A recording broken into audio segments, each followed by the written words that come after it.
Payg'ambarimiz sollallohu alayhi vasallam aytganlar: "Ishtaqtu li ahbabi." Rasululloh habiblarimni, qalbimga yaqin bo'lgan ummatlarimni ko'rishlikka mushtoq bo'ldim dedilar.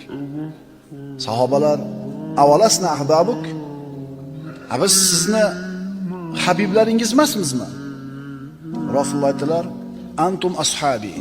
Sizlar mening sahobalarimsizlar, ya'ni hamsuhbatlarimsizlar. Ahbabi unasun ya'tuna fi oxiriz zaman.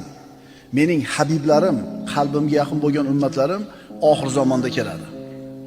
Ularning orasida o'zining dinini mahkam ushlagan kishi xuddi cho'g'ini ushlagan kishi kabi bo'lib qoladi. Ularning ajri 70 kishining ajri kabi bo'ladi dedilar.